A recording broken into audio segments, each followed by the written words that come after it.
And welcome officers. I hope आप लोगों की प्रिपरेशन जो है काफ़ी ज़ोरों पे चल रही होगी। मेरा आज का वीडियो जो है वो C2 का जो टॉपिक है हमारा Indian government accounting standards IGAS by GASAB के ऊपर है।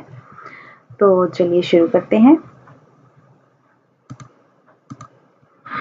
अच्छा, तो हमने हमारे जो टॉपिक्स हैं वो एक बार देख लिए थे कि टोटल 6 टॉपिक्स हैं और हमारा जो आज का टॉपिक है वो है टॉपिक 4 हमारा Indian government accounting standards by government accounting standards advisory board गसाप।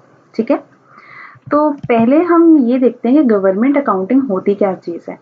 Because हम सिर्फ रेटिफिकेशन के लिए एग्ज़ाम पास करने के लिए हमें नहीं पढ़ना चाहिए, हमें एक बेसिक नॉलेज भी होनी चाहिए हमारे CAG के बारे में, उसके काम के बारे में, गवर्नमेंट अकाउंटिंग के बारे में भी। तो थोड़ा सा मेरा ये जो लेक्चर है वो गवर्नमेंट अकाउंटिंग की इंट्रोडक्शन के ऊपर है और उसके बाद हम उस अकाउंटिंग में गसाप को कैसे यूज़ करेंगे, स्टैंडर्ड्स को, वो हम देखेंगे। ठीक है, so government accounting refers to the system of financial accounting जो कि एप्लीकेबल है हमारे गवर्नमेंट उसके डिपार्टमेंट्स वगैरह के ऊपर, और इसको हम बोलते हैं पब्लिक फाइनेंस अकाउंटिंग भी। और यहाँ पे हम क्या करते हैं कि जो हमारा पब्लिक फंड है, जो हमारा जैसे गवर्नमेंट हमसे टैक्सेस लेती है या फिर जो भी फीस लेती है या डिसइन्वेस्टमेंट करती है, जो भी फॉरेन इन्वेस्टमेंट आती है, वो सब हमारा कंसोलिडेटेड फंड ऑफ इंडिया में जाता है। तो जो गवर्नमेंट अकाउंटिंग होती है, जो भी रिसीट और पेमेंट पोजीशन है हमारे पब्लिक फंड की, उसको प्रेजेंट करता है। ठीक है, ये बताता है कि जो पब्लिक फंड्स कैसे जनरेट हो रहे हैं और उनको कैसे यूटिलाइज किया जा रहा है लोगों के वेलफेयर के लिए। राइट, फीचर्स क्या है गवर्नमेंट अकाउंटिंग के? सबसे पहला तो ये स्पेसिफिक सिस्टम ऑफ अकाउंटिंग है, ये सिर्फ गवर्नमेंट के डिपार्टमेंट्स के ऊपर अप्लाई होता है, ना कि प्राइवेट सेक्टर के ऊपर। ठीक है, प्राइवेट सेक्टर्स के लिए हम पढ़ेंगे जो इंड AS है हमारा, जो कि कन्वर्ज हो चुका है IFS के साथ भी, और या फिर जो पब्लिक सेक्टर्स के लिए अलग से अकाउंटिंग स्टैंडर्ड्स हैं हमारे IPSAS, वो अलग हैं। ठीक है, तो फिलहाल गवर्नमेंट सेक्टर के लिए हमारे गवर्नमेंट अकाउंटिंग के लिए हमारे जो गसाप ने स्टैंडर्ड्स बताए हैं वो हैं, और उसके फीचर्स में यही है कि ये एक स्पेसिफिक है। यहाँ पे जो पर्पस है वो ये बताना नहीं है कि गवर्नमेंट का प्रॉफिट हो रहा है या लॉस हो रहा है, लेकिन यहाँ पे ये बताना है कि जो भी पब्लिक का पैसा है उसको सही तरीके से यूटिलाइजेशन हो रही है या नहीं हो रही है। ठीक है, और यहाँ पे जो अकाउंटिंग होती है वो गवर्नमेंट जो है वो टाइम टाइम पे रूल्स रेगुलेशंस लेके आता है, जैसे कि हमारी GFR है हमारा, जैसे, या फिर एक्ट्स जो बने हुए हैं, रूल्स रेगुलेशंस 2017 का एक एक्ट है, तो उस एक्ट में जो प्रोविजंस दिए गए हैं उसके अकॉर्डिंगली हम अकाउंटिंग करते हैं हमारे। फिर यहाँ पे डबल एंट्री सिस्टम होती है। पहले काफ़ी केसेस में सिंगल एंट्री भी होती है, लेकिन अभी यहाँ पे डबल एंट्री सिस्टम है हमारे गवर्नमेंट अकाउंटिंग की। इसका मतलब ये है कि हर ट्रांजेक्शन की 2 एंट्री होती है, डेबिट साइड और क्रेडिट साइड में। ठीक है, नेक्स्ट इज बजट हेड्स। कि गवर्नमेंट के अकाउंटिंग ऐसे नहीं होते हैं जैसे कि हम देखते हैं कि अकाउंट्स में देखते हैं कि हमने अलग अलग लेजर्स खोले हुए हैं। यहाँ पे प्रॉपर बजट के हेड्स हैं, जैसे कि एजुकेशन सेक्टर में कितना खर्चा हो रहा है, सोशल वेलफेयर पे कितना हो रहा है, हेल्थ क्या हो रहा है, डिफेंस क्या हो रहा है। तो यहाँ पे डिफरेंट हेड्स होते हैं जो कि 6 टियर्स में क्लासिफिकेशन होती है, जो कि गवर्नमेंट अकाउंटिंग रूल्स में पढ़े भी थे हमने, object head, major head, minor head. तो वहाँ पे ये होता है। फिर है बजटरी रेगुलेशंस है कि जो गवर्नमेंट एक्सपेंडिचर है वो गवर्नमेंट कितना खर्च कर रही है एक साल में, वो कहाँ से आता है, वो बजट से आता है। ठीक है, मोड ऑफ ट्रांजेक्शन्स की गवर्नमेंट जो भी ट्रांजेक्शन करती है वो सब बैंक्स के थ्रू करती है, और ये एक फंड बेस्ड अकाउंटिंग होती है। सबसे इंपॉर्टेंट यही है कि यहाँ पे कोई भी खर्चा होता है तो वो अलग अलग फंड से किया जाता है, तो आप वो खर्चों को हमेशा सेग्रीगेट करते हो कि ये पैसा आ कहाँ से रहा है। ठीक है, नेक्स्ट इज ऑब्जेक्टिव्स क्या है गवर्नमेंट अकाउंटिंग के? तो जैसे कि पहले बोला, यहाँ का जो ऑब्जेक्टिव ये नहीं है कि हमें पैसा कमाना है, but objective is to promote maximization of welfare in the form of various services. ठीक है, ये हमारा प्राइमरी ऑब्जेक्टिव है। और स्पेसिफिक क्या है कि जो भी फाइनेंशियल ट्रांजेक्शन है रेवेन्यू एक्सपेंडिचर के, उसको रिकॉर्ड करना। ठीक है, रिलायबल फाइनेंशियल डेटा प्रोवाइड करना पब्लिक फंड के लिए, गवर्नमेंट के एक्सपेंडिचर को रिकॉर्ड करना, कोई एक्स्ट्रा एक्सपेंडिचर ना हो जाए, अगर हमारे पास अकाउंटिंग नहीं है तो पता भी नहीं चलेगा। ठीक है, फाइनेंशियल स्टेटमेंट्स और रिपोर्ट्स बनाना जिसको CAG ऑडिट करता है, ऑडिट को फैसिलिटेट करवाना, कोई मिस अप्रोप्रिएशन ना हो गवर्नमेंट प्रॉपर्टीज का। ठीक है, और एक ये कि एनुअल बजट को बनाने में भी हेल्प करता है ये हमारा जो बजटिंग है। ठीक है, नेक्स्ट इज प्रिंसिपल्स क्या है गवर्नमेंट अकाउंटिंग के? तो जो पहला प्रिंसिपल है वो है कि क्लासिफिकेशन ऑफ एक्सपेंडिचर, कि हम हमारे खर्चे को 6 हेड्स में जो है वो डिवाइड करते हैं। Sectors, major head, minor head, sub head, detail heads of account, और ये बजट के बेसिस के ऊपर होता है। वहीं से जस्टिफाई करता है गवर्नमेंट कि उसको कोई खर्चा और करना है या कम करना है। फिर गवर्नमेंट अकाउंटिंग का जो एंड प्रोडक्ट क्या है, वो है मंथली अकाउंट्स और एनुअल अकाउंट्स। मंथली अकाउंट्स जो है वो जो हमारे पे और अकाउंट्स ऑफिसर होते हैं वो बनाते हैं, फिर सारा कंपाइल होता है मिनिस्ट्री लेवल के ऊपर, उसके बाद जो सीजीए के पास जाता है। तो ये हमारा एंड प्रोडक्ट है कि एक मंथली और एनुअल अकाउंट्स बनते हैं। पीरियड ऑफ अकाउंट हमारा वही है 1 अप्रैल से लेकर 31 मार्च तक। फिर गवर्नमेंट अकाउंटिंग में कैश बेसिस ऑफ अकाउंटिंग होता है। दिस इज इम्पॉर्टेंट बिकॉज यहाँ पे हम अगेन हम ये नहीं देखते हैं कि हमारे पास प्रॉफिट या लॉस कितना हो रहा है, हम ये जानने की कोशिश करते हैं कि हमारे पास पैसा एक्चुअल में है कितना जिसको हम खर्च कर सकते हैं लोगों के वेलफेयर के लिए। ठीक है, तो ये कैश रिसीट और डिसबर्समेंट के बेसिस के ऊपर होता है। और फॉर्म ऑफ अकाउंट्स जो है हमारे 3 पार्ट्स में रखे गए हैं, which is consolidated fund, contingency fund and public accounts, right. Next is कि गवर्नमेंट अकाउंटिंग और कमर्शियल अकाउंटिंग में फर्क क्या है। देखिए, सबसे पहले तो नॉर्मल ही है कि जो गवर्नमेंट डिपार्टमेंट्स के ऊपर अप्लाई हो रहा है वो गवर्नमेंट अकाउंटिंग है, और जो नॉन गवर्नमेंट के ऊपर है वो कमर्शियल अकाउंटिंग है। Next is objective. Government accounting का जो पर्पस है वो ये है कि हम वो रिपोर्ट करें कि यूटिलाइजेशन क्या हो रही है पब्लिक फंड्स की, जबकि कमर्शियल में ये होता है कि प्रॉफिट और लॉस क्या हुआ है एक अकाउंटिंग पीरियड में, right. Next is scope. Government accounting जो है ये ज़्यादा एलोबरेट होता है कमर्शियल अकाउंट्स के कंपैरिजन में, right. Then budget. Government accounting वो बजटिंग सिस्टम से इन्फ्लुएंस होता है, कमर्शियल अकाउंटिंग में बजट का कोई लेना देना नहीं है, राइट। फिर है बेसिस। अगेन गवर्नमेंट जो है वो कैश बेसिस के ऊपर काम करती है, जबकि कमर्शियल अकाउंटिंग वो कैश, एक्रूअल या फिर हाइब्रिड बेसिस के ऊपर भी हो जाता है। हाइब्रिड बेसिस का मतलब है जहाँ पे आप रेवेन्यू को कैश बेसिस में रिकॉर्ड कर रहे हैं और आप एक्सपेंसेस को जो है एक्रूअल बेसिस के ऊपर रिकॉर्ड कर रहे हैं, राइट। फिर है level of accounting. Government accounting जो है ये सेंट्रल लेवल के ऊपर होता है और एक ऑपरेटिंग लेवल के ऊपर है, जैसे कि एक मिनिस्ट्री के डिपार्टमेंट ने भी कर लिया फिर मिनिस्ट्री के लेवल पे हो गया। कमर्शियल अकाउंटिंग में ऐसा कुछ नहीं है, सेंटर या ऑपरेटिंग क्या है, ठीक है। फिर है rules and provisions. Government accounting के लिए अलग से रूल्स बने हुए हैं, और जो कमर्शियल अकाउंटिंग है उसमें अकाउंटिंग स्टैंडर्ड्स होते हैं जिसको हम गैप्स भी बोलते हैं, जनरली एक्सेप्टेड अकाउंटिंग प्रिंसिपल्स, ठीक है। इंफॉर्मेशन है। गवर्नमेंट अकाउंटिंग हमें इन्फॉर्मेशन देते हैं गवर्नमेंट के पास कितना पैसा आ रहा है, कितना उन्होंने यूटिलाइज किया। कमर्शियल वाला हमें बताता है कि उनके प्रॉफिट क्या, लॉस क्या है और उसकी फाइनेंशियल पोजीशन क्या है एट अ पर्टिकुलर डेट, ठीक है। फिर आता है ऑडिटिंग। जो ऑडिट है बुक्स ऑफ अकाउंट्स की जो गवर्नमेंट करता है, उसकी जो ऑडिट है वो भी गवर्नमेंट का डिपार्टमेंट होता है वही करता है, जिसको हम बोलते हैं Indian audit and accounts department under CAG। और जो कमर्शियल अकाउंटिंग होती है उसको प्रोफेशनल चार्टर्ड अकाउंटेंट्स वो ऑडिट करते हैं, ठीक है। अब है गवर्नमेंट अकाउंटिंग एंड रिपोर्टिंग। तो अकाउंटिंग के लिए जो एपेक्स बॉडी है वो हमारा कंट्रोलर जनरल ऑफ अकाउंट्स है। ये प्रिंसिपल अकाउंट्स एडवाइजर है हमारा, जो कि रिस्पॉन्सिबल है मेंटेन करने के लिए एक अकाउंटिंग सिस्टम को। अकाउंट सिविल मिनिस्ट्रीज के पहले तो पे एंड अकाउंट ऑफिसेस जो है बेसिक अकाउंटिंग यूनिट्स है वो मेंटेन करती हैं। फिर वो मंथली बेसिस के ऊपर जो है प्रिंसिपल अकाउंट ऑफिसेस जो है मिनिस्ट्री के हेडक्वार्टर्स के ऊपर वहाँ मेंटेन होते हैं। फिर वो अपने अकाउंट्स को CGO को दे देते हैं, और फिर वो अलग अलग मिनिस्ट्री से अकाउंट्स को लेकर वो एक पूरे इंडिया का अकाउंट्स जो है वो बना देते हैं, ठीक है। और यही मंथली जो अकाउंट्स है इसको फाइनेंस मिनिस्टर जो है वो एनालाइज करता है, और इसके बेसिस के ऊपर ही हमारी जो आगे की डिसीजंस होते हैं फाइनेंशियल एक्सपेंडिचर को लेकर वो किए जाते हैं, ठीक है। तो CJ का रोल क्या है, सबसे पहले यही है कि मंथली अकाउंट्स जो है वो कंसोलिडेट करना as a whole for government of India, और फिस्कल डेफिसिट कितना हो रहा है वो CJ को बताना, वो CJ का ही काम है बताना। फिर जो है ये सारी information CJ minister of finance को देता है, ठीक है। और एक क्रिटिकल एनालिसिस भी वो प्रिपेयर करते हैं अपने एक्सपेंडिचर रेवेन्यू के बारे में। जो एप्रोप्रिएशन अकाउंट और यूनियन फाइनेंस अकाउंट्स होते हैं वो भी यही प्रिपेयर करते हैं, जिसको बाद में हम ऑडिट भी करते हैं, ठीक है। मिनिस्ट्रीज डिपार्टमेंट को कोई अगर एडवाइस लेनी होती है तो वो भी अप्रोच करते हैं हमारे, और इनकी जो एडवाइस है वो बाइंडिंग होती है ऑन मिनिस्ट्रीज एंड डिपार्टमेंट, ठीक है। नेक्स्ट इज फीचर्स क्या है गवर्नमेंट अकाउंटिंग की इंडिया में। तो सबसे जो डिस्टिंक्टिंग फीचर्स है हमारा कि हम बहुत माइन्यूट डिटेल तक एंटर करते हैं हमारे अकाउंट्स बुक में फाइनेंशियल ट्रांजैक्शंस को, और जो भी ट्रांजैक्शंस है वो 6 टियर फंक्शनल क्लासिफिकेशन में होते हैं, जैसे कि आपको बताया मेजर हेड्स जो कि ब्रॉड फंक्शन बताते हैं, ऑब्जेक्ट हेड्स जो कि एक्टिविटी एट द बॉटम पे बताते हैं, ठीक है। और ये जो क्लासिफिकेशन रिसीट और पेमेंट्स दोनों के लिए ही एप्लीकेबल है। फिर ये भी एक डिस्टिंक्शन है कि हमारे एक्सपेंडिचर दो तरह के होते हैं, एक होता है चार्ज्ड अपॉन और एक होता है वोटेड अपॉन।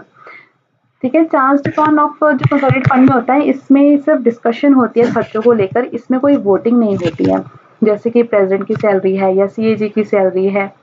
ठीक है, since the budget is on annual basis, accounts भी हमारे एनुअल बेसिस के अकॉर्डिंगली बनते हैं और अकाउंट्स हमारे कैश बेसिस के ऊपर होते हैं, जो भी एक्चुअल रिसीट्स हुई हैं या पेमेंट्स हुई हैं वो हम रिकॉर्ड करते हैं। ठीक है, और हमारे कॉन्स्टिट्यूशन में 3 फंड्स बताए हुए हैं, again consolidated fund of India, contingency fund of India and public account.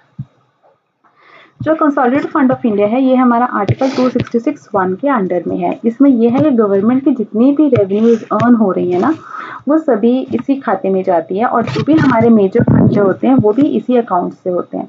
और ऐसा नहीं है गवर्नमेंट ऐसे ही चेक इंट्रोड्यूस करके इस अकाउंट से पैसे विड्रॉ कर ले, लेकिन इसको पार्लियामेंट से प्रॉपर ऑथराइजेशन चाहिए, उसके बाद ही पैसा यहाँ से विड्रॉ किया जा सकता है और ये सबसे बड़ा फंड होता है हमारा। दूसरा है पब्लिक अकाउंट्स ऑफ इंडिया, ये 266(2) के अंडर है। इसमें ये है कि आपका जो डेट है गवर्नमेंट का वो हम डालते हैं, जैसे कि जो हमारे पीएफ पैसा जा रहा है या फिर जो हमने सेविंग गवर्नमेंट की ली हुई है, किसान विकास पत्र है, ये वो चीज़ें हैं जो पैसा गवर्नमेंट ने वापस करना है लोगों को, वो पैसा पब्लिक अकाउंट्स ऑफ इंडिया में जाता है। ठीक है, और इसमें क्योंकि ये इनका पैसा खुद का नहीं है तो यहाँ पे एज पार्लियामेंट की ऑथराइजेशन भी नहीं चाहिए होती। ठीक है, next is contingency fund of India.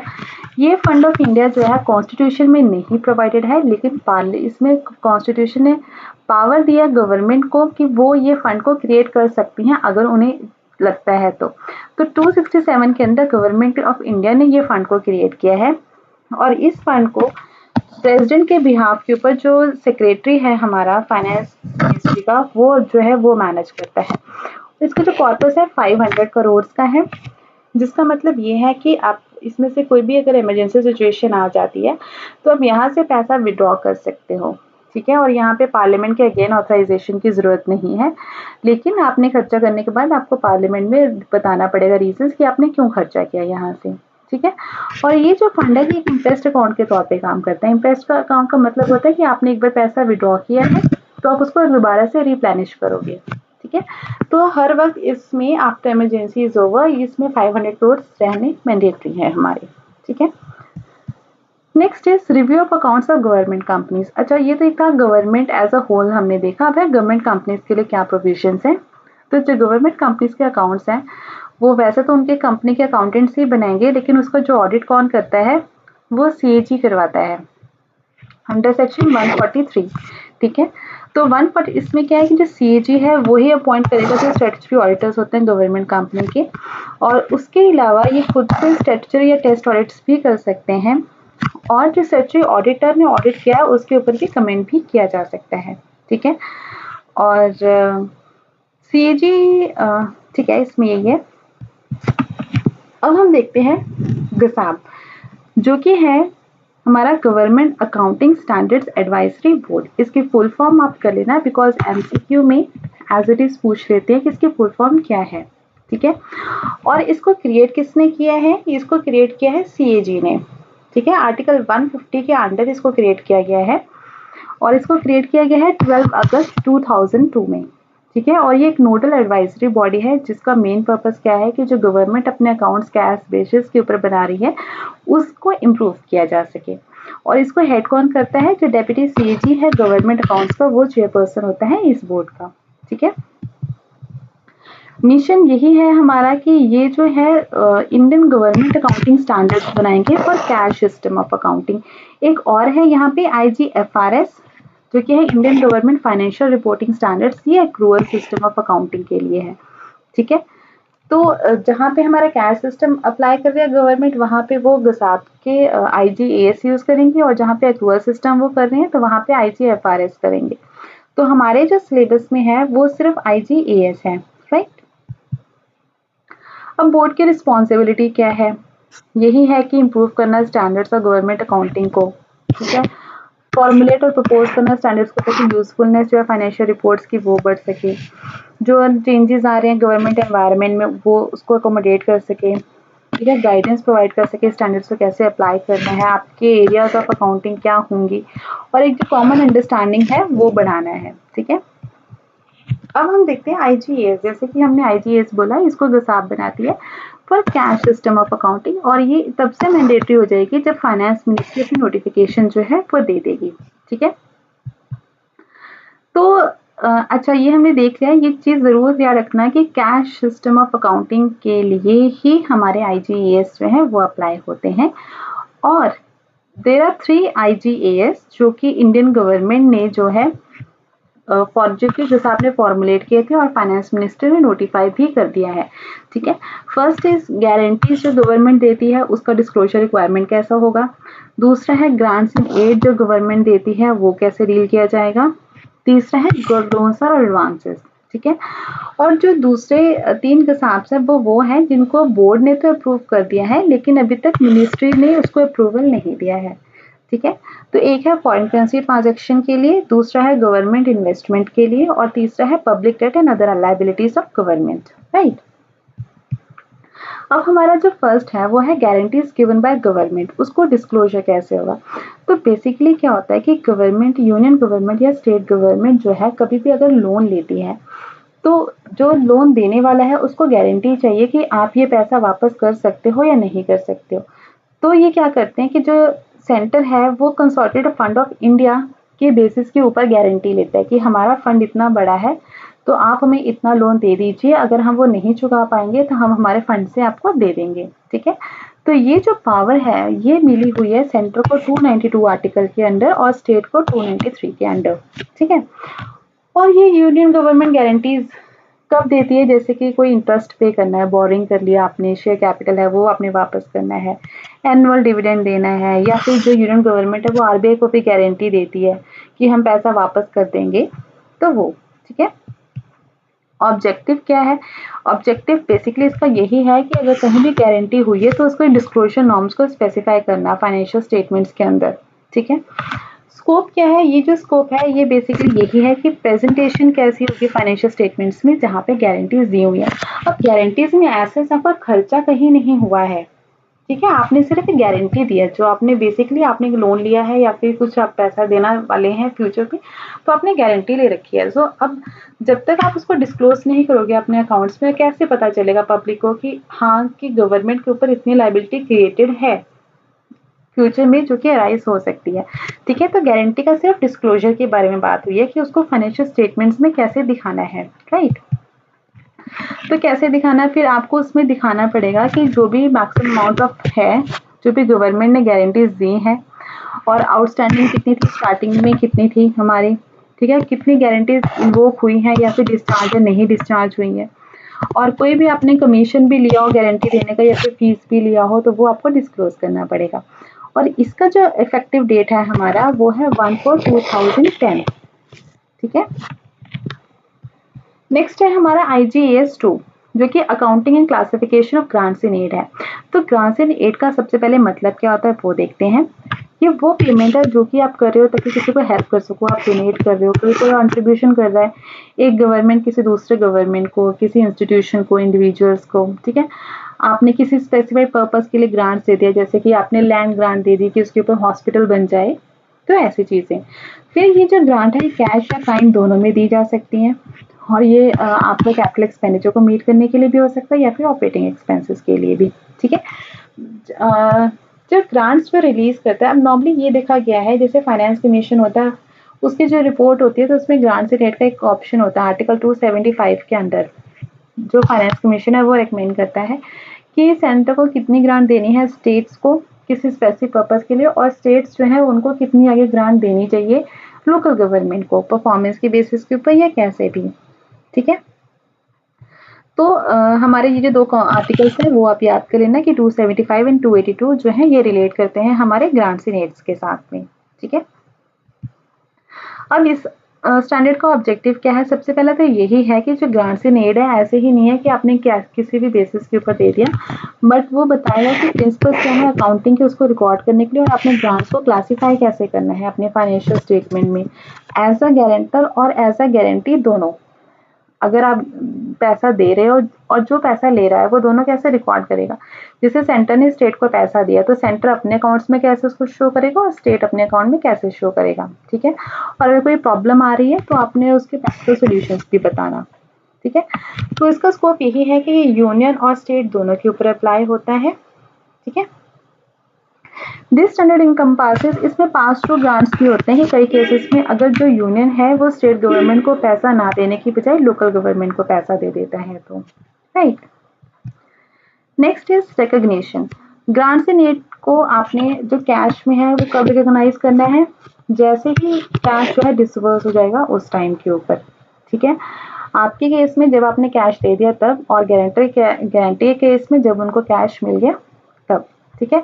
Disclosure क्या है कि जो ग्रांटर है वो डिस्क्लोज कर कितने फंड्स उसने रिलीज किए हैं कैपिटल एसेट्स को क्रिएट करने के लिए, ताकि यूजर्स को पता चल सके कि गवर्नमेंट जो है कैपिटल फॉर्मेशन के लिए क्या क्या काम कर रही है, ठीक है। इसका जो इफेक्टिव डेट है that is 1/4/2011। Next is IGAS 3, loans and advances made by government. तो हमने देखा कि जो गवर्नमेंट है वो एम्पावर है कॉन्स्टिट्यूशन के आर्टिकल 293 के अंदर कि वो लोन्स भी दे सकती है स्टेट्स को। एक तो गवर्नमेंट जो है सेंट्रल जो है ग्रांट्स दे रही है स्टेट को 275 में, 293 में है कि जो स्टेट्स हैं वो बोरो कर सकती हैं सेंटर के थ्रू, ठीक है। और ये जो सारे लोन्स होते हैं ये चार्जेबल होते हैं हमारे कंसोलिडेटेड फंड ऑफ इंडिया के साथ में। फिर गवर्नमेंट इवन लोन देती है ना सिर्फ स्टेट्स को लेकिन फॉरेन गवर्नमेंट्स को, गवर्नमेंट कंपनीज को। जैसे लाइन ऑफ क्रेडिट होता है कि हमने मालदीव्स को हमने लाइन ऑफ क्रेडिट दे दिया, हमने बांग्लादेश को लाइन ऑफ क्रेडिट दे दिया, ठीक है। फिर जो यूनियन गवर्नमेंट है ये अलग से जो गवर्नमेंट सर्वेंट्स हैं उनको भी लोन देती है हमारी, ठीक है। स्टेट गवर्नमेंट्स के वो भी लोन देते हैं हमारे गवर्नमेंट कंपनीज को, कॉर्पोरेशंस को, लोकल बॉडीज को। या जैसे आपने देखा कि जैसे लोन है, जैसे दिवाली के ऊपर गवर्नमेंट जो है वो उन्होंने कूपन दिए थे 10,000 के SBI के, वो क्या था? वो एक तरह से लोन्स थे, ठीक है। तो उसकी रिकॉर्डिंग कैसे की जाएगी वो जो है हमारा जो IGAS 3 है वो बताता है। ऑब्जेक्टिव क्या है हमारा? सबसे पहले यही है कि हमें बताना है कि रिकॉग्नाइज, मेजर, वैल्यू कैसे करना है लोन्स और एडवांसेस को, प्रॉपर डिस्क्लोजर हो रहा है उसका या नहीं। इसके स्कोप में क्या आता है? इसके स्कोप में हमारा आ जाता है कि जो भी लोन्स और एडवांसेस गवर्नमेंट दे रही है वो सब रिकॉर्ड करना है हमारा, ठीक है। और ये सिर्फ उन्हीं गवर्नमेंट अकाउंट्स के ऊपर एप्लीकेबल होगा जो कि कैश बेसिस के ऊपर मेंटेन किया जाता है। Next is recognition. A loan shall be recognized by disbursing entity as an asset from the date money is actually disbursed and not from the date of sanction, ठीक है। तो जब loan का पैसा एक्चुअली में डिस्पर्स हो गया तब से हम रिकॉर्ड करेंगे, ना कि जब से वो सैंक्शन हुआ पड़ा है, ठीक है। अगर वो लोन जो है इंस्टॉलमेंट में दिया गया है तो हर इंस्टॉलमेंट को हम एक सेपरेट लोन ट्रीट करेंगे, ठीक है। जब वो इंस्टॉलमेंट मिलेगी फिर उस दिन से ही उसकी रीपेमेंट स्टार्ट होगी फ्रॉम प्रिंसिपल और interest, right. Next is loans जो कि कन्वर्ट हो चुके इक्विटी में, उनको हम इक्विटी के तौर पे ही हम ट्रीट करेंगे, राइट। फिर आता है हमारा मेजरमेंट एंड वैल्यूएशन। यहाँ पे जो भी हमारी लोन्स और एडवांसेस की मेजरमेंट होगी वो हिस्टोरिकल कॉस्ट बेसिस के ऊपर होगी। तो हमें C1 में भी एक क्वेश्चन आया था जो कि था कि गवर्नमेंट अगर अपने एसेट्स को लेंड करती है तो वो किस बेसिस के ऊपर रिकॉर्ड किया जाता है। तो मुझे इसका आंसर कहीं स्पेसिफिकली नहीं मिला, but based on guess historical cost could be its answer, right. Disclosure is financial statement of union and state government shall disclose the carrying amount. तो यहाँ पे डिस्क्लोजर में आपको कैरिंग अमाउंट को जो है डिस्क्लोज करना है जो कि आपका बिगिनिंग और एंड दोनों टाइम पे था, ठीक है। एक एडिशनल कॉलम भी होगा इसमें जहाँ पे जो आपका amount of interest in arrears है वो भी आपको दिखाना है, ठीक है। और जो इसका इफेक्टिव डेट है अगेन वो भी हमारा 1/4/2011 है, राइट।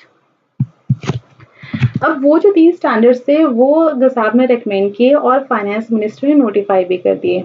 अब ये जो आगे के स्टैंडर्ड्स हैं ये हमारे नोटिफाइड नहीं है अभी फाइनेंस मिनिस्ट्री के थ्रू, ठीक है। ये है foreign currency transactions and loans और गेन ऑन एंड लोन्स और gain by exchange rate variation. तो जो हमारे गवर्नमेंट अकाउंटिंग रूल्स है 1990, उन्होंने ये कहा है कि जो भी हमारे इंडियन गवर्नमेंट के अकाउंट्स हैं वो सभी इंडियन करेंसी में मेंटेन होना चाहिए, ठीक है। तो इसका मतलब ये है कि जो इंडियन करेंसी है हमारी वो रिपोर्टिंग करेंसी है फाइनेंशियल स्टेटमेंट्स की। लेकिन अगर हम सिर्फ इंडिया में तो ट्रांजेक्शन्स नहीं करते हैं, हम लोन लेते हैं फॉरेन कंट्री से, वर्ल्ड बैंक हमें पैसा देती है, ठीक है, हमको फॉरेन गवर्नमेंट्स, हमको जापान से एड आती है, या फिर हम जो है हमारा पैसा जो बाहर हमारे एम्बेसीज है वहाँ भेजते हैं, तो वो सब की अकाउंटिंग कैसे होगी? तो वो यही है कि हमने हमारे अकाउंट्स को इंडियन रुपीज़ में बनाना है। अगर फॉरेन से कुछ भी पैसा आ रहा है, कोई भी ट्रांजेक्शन्स है, तो उसको हमें कन्वर्ट करना है पहले इंडियन रुपीज़ में और फिर हमने उसको एंटर करना है हमारे फाइनेंशियल स्टेटमेंट्स में। और कौन से रेट के ऊपर कन्वर्ट होगा वो exchange rate on the date of transaction, ठीक है। जिस दिन वो ट्रांजेक्शन हुई है उस दिन जो भी एक्सचेंज रेट था फॉरेन करेंसी का, उस डेट से ये हमारा एंटर हो जाएगा, ठीक है। और आर्टिकल 292 है वो बोरिंग पावर से रिलेट करती है कि कंसोलिडेटेड फंड ऑफ इंडिया के बेसिस के ऊपर हम बोरो कर सकते हैं फ्रॉम वर्ल्ड, ठीक है। ऑब्जेक्टिव यही है हमारा कि एक प्रॉपर जो फॉरेन करेंसी ट्रांजैक्शंस हो रही हो उनको प्रॉपर अकाउंटिंग हो, उनकी डिस्क्लोजर हो, और एक्सचेंज रेट में जो वेरिएशंस आ रही हैं तो उससे हमें फ़ायदा हो रहा है या नुकसान हो रहा है। जैसे कि हमने जो था एक लोन लिया $1000 का लिया लोन, और उस टाइम पे 60 रुपीज़ का था हमारा, ठीक है। अभी हमें वो वापस करना है तो अब उसकी वैल्यू 70 रुपीज़ की हो गई है, तो हमको यहाँ पे लॉस हो रहा है, ठीक है। तो वो चीज़ का हमें रिकॉर्डिंग करनी है। ऑल्सो हमने डिस्क्लोज करना है कि हमारा एक्सटर्नल डेट किस किस करेंसी में है। हमने यूएसए से डॉलर्स में लिया हुआ है, हमने रशिया से लिया हुआ है रूबल में, हमने यूके से पाउंड्स में लिया हुआ है, तो वो हमें हर चीज़ को डिस्क्लोज करना है, ठीक है। फिर हमारा स्कोप क्या है हमारा कि जो भी अकाउंटिंग अथॉरिटी है जो कि प्रिपेयर करेगी हमारे अकाउंट्स को, वो जो अकाउंटिंग रूल 21 है GAR 1990 का और GFR 2005 का जो फाइनेंशियल रूल 68 है, वो ये स्टैंडर्ड्स को अप्लाई करेगी फॉरेन ट्रांजैक्शंस को की अकाउंटिंग करने के लिए, एक्सचेंज रेट वेरिएशंस की अकाउंटिंग करने के लिए, और जो भी एक्सटर्नल डेट्स आपने लिए हुए हैं उसका डिस्क्लोजर करने के लिए, ठीक है। अच्छा, इसमें कोई अगर आपने एक्सटर्नल गारंटीज देंगे उसको डिस्क्लोज करने की ज़रूरत नहीं है हमारे, बिकॉज वो जो डिस्क्लोजर है वो हमारा गारंटीज वाला जो हमारा था अकाउंटिंग स्टैंडर्ड वहाँ पे अप्लाई होगा, विच वॉज IGAS 1, ठीक है। और ये जो स्टैंडर्ड है ये रिजर्व बैंक के ऊपर अप्लाई नहीं होता है कि लोग सोचे कि रिजर्व बैंक भी फॉरेन ट्रांजेक्शन्स करती है तो उनकी करेंसी, उनके अकाउंट्स जो है वो भी सही स्टैंडर्ड से मेंटेन होगा, तो वो नहीं होगा, राइट। डिस्क्लोजर क्या है कि आपको रेट ऑफ एक्सचेंज को डिस्क्लोज करना पड़ेगा कि आपने जो फॉरेन की करेंसी के लिए क्या क्या रेट लिया हुआ है, ठीक है। और इफेक्टिव डेट क्या होगी, बिकॉज ये स्टैंडर्ड को भी नोटिफाई नहीं किया गया है तो इसकी इफेक्टिव डेट होगी 1 April subsequent to the date of notification, ठीक है। जिस भी डेट को नोटिफाई कर दिया जाएगा उसके बाद का जो 1 अप्रैल है वहां से ये चल जाएगा हमारा, ठीक है। Next is IGAS 9 government investment in equity. तो इसका बेसिकली क्या है कि जो हमारी गवर्नमेंट है वो इन्वेस्टमेंट करती है, जैसे गवर्नमेंट कंपनीज हैं, कोऑपरेटिव बैंक्स हैं, स्टैट्यूटरी कॉर्पोरेशंस है, तो उनको टाइम बाय टाइम जो है गवर्नमेंट पैसा देती रहती है, तो अब वो जो इन्वेस्टमेंट कर रही है तो उसकी भी अकाउंटिंग ज़रूरी है, तो उसकी अकाउंटिंग कैसे होगी। इसके अलावा जो हम इंटरनेशनल बॉडीज़ हैं या फिर जो अथॉरिटीज़ है उसमें भी अपना पैसा जो है वो जमा करते रहते हैं, ठीक है। तो इसमें आप इक्विटी का मतलब क्या है, आपको पता है कि डायरेक्ट इन्वेस्टमेंट कर रहे हो आप, आपका कोई लोन है आप उसे इक्विटी में कन्वर्ट कर दे रहे हो, तो वो सारी चीज़ें हमारी आ जाएंगी। तो इसमें बस ये ध्यान रखना है कि IGAS 9 की इक्विटी में बात करता है, ना कि लोन कैपिटल के ऊपर, ठीक है। ऑब्जेक्टिव क्या है कि इस स्टैंडर्ड का ऑब्जेक्टिव यही है कि रिकॉग्नाइज करना और रिपोर्ट करना कि गवर्नमेंट जो भी इन्वेस्टमेंट गवर्नमेंट ने किया हुआ है, ठीक है। स्कोप क्या है कि इसमें जो भी इन्वेस्टमेंट इक्विटी फॉर्म में हुई है वो अप्लाई होगा, और ये अप्लाई होगा उन्हीं अकाउंट्स के ऊपर जो कि कैश बेसिस के ऊपर जो है वो मेंटेन कर रहे हैं, ठीक है। अगेन वही investment in equity not in debt होगा हमारा, और फाइनेंशियल स्टेटमेंट को हम तब तक ट्रू एंड फेयर व्यू नहीं मानेंगे जब तक कि वो इस स्टैंडर्ड को फॉलो नहीं करेगी, राइट। रिकॉग्निशन है कि जो इन्वेस्टमेंट इक्विटी है आप उसे रिकॉग्नाइज कब करोगे कि वो एसेट है, फ्रॉम द डेट जब वो इन्वेस्टमेंट्स है वो बुक्स ऑफ एंटिटी में एंटर हो चुकी हैं कि गवर्नमेंट से इतना पैसा आ चुका है जिस डेट को, ठीक है। मेजरमेंट क्या है हमारा कि जो मेथड है इनिशियल मेजरमेंट का वो हिस्टोरिकल कॉस्ट बेसिस के ऊपर ही होगा, ठीक है। डिस्क्लोजर क्या है कि फाइनेंशियल स्टेटमेंट में आपको डिस्क्लोज करना पड़ेगा कि इन्वेस्टमेंट हमारी बिगनिंग में कितनी थी, एंड में कितनी थी, एडिशंस कितने हुए हैं हमारे। अगेन इसका इफेक्टिव डेट जो है हमारा 1 April following the notification by the government हो जाएगा, right. Next is IGS 10, public debt and other liabilities of government. तो इसमें भी डिस्क्लोजर रिक्वायरमेंट्स की बात हो रही है, ठीक है। तो आर्टिकल 292 में हमने देखा था कि जो यूनियन गवर्नमेंट है वो बोरो कर सकती है from the world on the basis of consolidated fund of India, ठीक है। और 293 के अंदर ये जो प्रोविजन था ये स्टेट्स के लिए एप्लीकेबल था। ड्यूटीज जो है कौन किस सेक्शन के अंडर बोरो करेंगे, तो जो पुडुचेरी है वो सेक्शन 48A1 उनका जो एक्ट है उसके ऊपर, और जो दिल्ली का एक्ट है वो उसका सेक्शन 47A के ऊपर जो है वो बोरो कर सकती हैं, जो उनकी कंसोलिडेटेड फंड है, जैसे कंसोलिडेटेड फंड ऑफ स्टेट्स हैं उनकी, और या फिर कंसोलिडेटेड फंड जो यूटीज हैं, ठीक है। ऑब्जेक्टिव यही है कि इस स्टैंडर्ड में जो है प्रिंसिपल्स बताए गए हैं कि पब्लिक डेट का कैसे आइडेंटिफाई करना है, कैसे उसका डिस्क्लोजर होगा फाइनेंशियल स्टेटमेंट्स में, ठीक है। स्कोप यही है कि ये फाइनेंशियल स्टेटमेंट्स के ऊपर अप्लाई होगा, ठीक है। मेजरमेंट कैसे होगा कि आपने इसमें जो पब्लिक डेट है उसको अपने रिपोर्ट करना है ऑन फेस वैल्यू, ठीक है। बाकी केसेस में हमने देखा था कि जो भी आपके लोन्स वगैरह जा रहे हैं वो आप हिस्टोरिकल बेसिस के ऊपर देखेंगे, लेकिन यहाँ पे पब्लिक डेट के बारे में फेस वैल्यू के ऊपर आप करेंगे, ठीक है। और जो भी आपके चेंजेस है बैलेंस शीट में on the last day of your accounting period, उसको भी आपने यहाँ पे शो करना है, अगर वो एक्सटर्नल डेट है। एक्सटर्नल डेट मतलब हमने बाहर से लोन लिया है, ठीक है, हमारा डेट जो है वो बाहर का है।